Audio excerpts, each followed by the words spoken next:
Good morning, good afternoon, good evening, जो जिस time पर हो। मैं व्यास मुनि गुप्ता आज आप लोगों के लिए ये बताएंगे। मैं फिजिक्स टीचर लेकिन किसी स्कूल के टीचर नहीं हैं, लेकिन मैं उन सभी बच्चों के टीचर हैं जो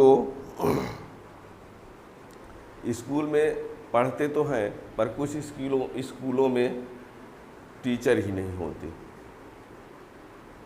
कुछ स्कूलों में टीचर तो है, पढ़ाते भी हैं, पर बच्चों को ही कुछ किसी कारण से समझ में नहीं आता। बच्चों को समझ में भी तो आता है, पर कभी ऐसा भी तो हो जाता है किसी कारण से स्कूल नहीं जा पाए, गैप हो गया, तो उस टॉपिक को टीचर के द्वारा दोबारा नहीं पढ़ाया जाएगा, पढ़ाया भी नहीं जा सकता। हर स्टूडेंट के हिसाब से कहाँ रोज़ाना एब्सेंट कोई ना कोई तो रहेगा ही, है ना। या स्कूल में पढ़ाया गया पूरा कोर्स है, किसी कारण से नहीं हो पाया, पढ़ाया गया, सिलेबस भी खत्म हुआ, पर रिवीजन के लिए टाइम नहीं मिला। रिवीजन भी कुछ करवाया गया, लेकिन परीक्षा पीरियड में 1 महीने जो स्कूल में छुट्टी हो जाती है, उस समय कोई समस्या है तो टीचरों से तो नहीं कांटेक्ट कर पाते। ठीक, उन सभी समस्याओं के सलूशन के लिए, उन सभी समस्याओं के हल के लिए मैं आप लोगों के लिए एक चैनल फिजिक्स KTS लेके आया हूँ, जिसमें आपको 11th class 12th class physics, Hindi medium, English medium, chapter wise हर एक चैप्टर से objective type question, conceptual question, derivation, numerical question, सब कुछ वो आपको हर चैप्टर का क्या क्या हमने कहा, हर चैप्टर का objective type question, conceptual type question, numerical type question, derivation वाले क्वेश्चन, है ना। हर टाइप जो भी एग्जाम में जैसा भी पूछा जाता है ना। टाइम पर क्वार्टरली एग्जाम में जो क्वेश्चन आने वाले हैं, कौन से ऐसे हो सकते हैं जिनका चांस ज़्यादा बनता है। वैसे तो आपको पढ़ना सब कुछ है, लेकिन एग्ज़ाम पीरियड में सब कुछ रिवीजन करना उतना आसान नहीं होता, तो जिनका एग्ज़ाम में आने का चांस ज़्यादा होता है उनको ज़्यादा पढ़ा जा सकता है ना।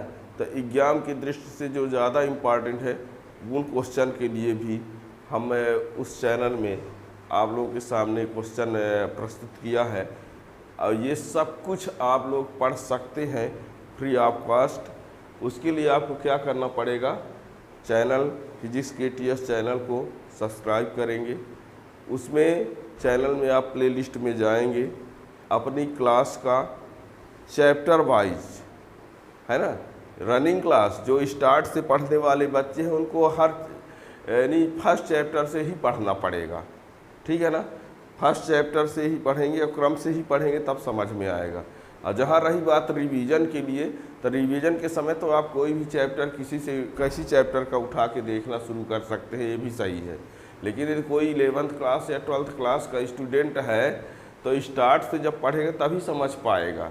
रिवीजन में वो बात अलग है कि आप कहीं से भी पढ़ सकते हो, लेकिन यदि आप स्टार्ट में हो तो हर चैप्टर के स्टार्ट से पढ़ना शुरू करेंगे और लास्ट तक जाएंगे, तब बात क्लियर होगी। अब कोई यदि कहे कि वो फर्स्ट चैप्टर का नहीं पढ़ा, सेकंड से शुरुआत करे, सेकंड का वो थ्योरी नहीं पढ़ रहा है, वो थ्योरी फार्मूला पढ़ के न्यूमेरिकल पढ़ेगा, तो ये नहीं हो सकता। इसलिए पढ़ने वालों के लिए सबसे पहले यही इम्पॉर्टेंट है कि जिस चैप्टर को पढ़ो तो स्टार्ट से पढ़ो। और वैसे भी क्लास वालों के लिए तो ये है कि फर्स्ट चैप्टर से ही पढ़ना पड़ेगा, ठीक है ना। हमने बता दिया रिवीजन के समय आप किसी चैप्टर के किसी भी पैटर्न को देख सकते हैं, चाहे ऑब्जेक्टिव का हो, चाहे न्यूमेरिकल हो, चाहे कुछ भी हो रिवीजन में। लेकिन स्टार्ट में यदि पढ़ना है तो पहले आपको क्रम से ही पढ़ना पड़ेगा। और उसमें आपको बता दिया quarterly, half yearly, pre board, board exam, सभी के लिए इम्पॉर्टेंट जो क्वेश्चन है उनको आप टाइम टू टाइम बताया जाता है ना। तो ये चैनल आप सब्सक्राइब किए रहेंगे तो जो वीडियो आएंगे उसके इम्पॉर्टेंट या नए क्वेश्चन का उसका नोटिफिकेशन मिलता रहेगा, ठीक है ना। तो ये है, और इसमें जहाँ पर आपको कोई समस्या आए तो आप कमेंट के माध्यम से पूछ भी सकते हैं, लेकिन वो जब ये आप पढ़ेंगे क्रम से और ना समझ में आए तब। अब ऐसा नहीं कि आप पहला चैप्टर नहीं जानते हो, आप 7 चैप्टर का कुछ पूछने लगे हैं तो हमको बताने में तो दिक्कत नहीं, पर आपको समझने में ही दिक्कत जाएगी। इसलिए YouTube से पढ़ने के लिए सबसे पहले आपको स्टार्ट से ही पढ़ना पड़ेगा, क्योंकि ये कोई गाना, गीत, फिल्म, संगीत का तो है नहीं कि आप कहीं से भी सुनना शुरू कर दीजिए, ठीक है ना। तो ये तो चैनल सब्सक्राइब कर लीजिए, ज़्यादा से ज़्यादा लोगों को चैनल के बारे में बताएंगे, अपने मित्रों रिश्तेदारों को, शायद उनके भी काम का हो, ठीक है ना। वैसे भी है उन्हीं के काम का जो पढ़ने वाले हैं, वैसे तो न पढ़ने वाले तो किसी भी चैनल में कुछ भी देख सकते हैं, ठीक है ना।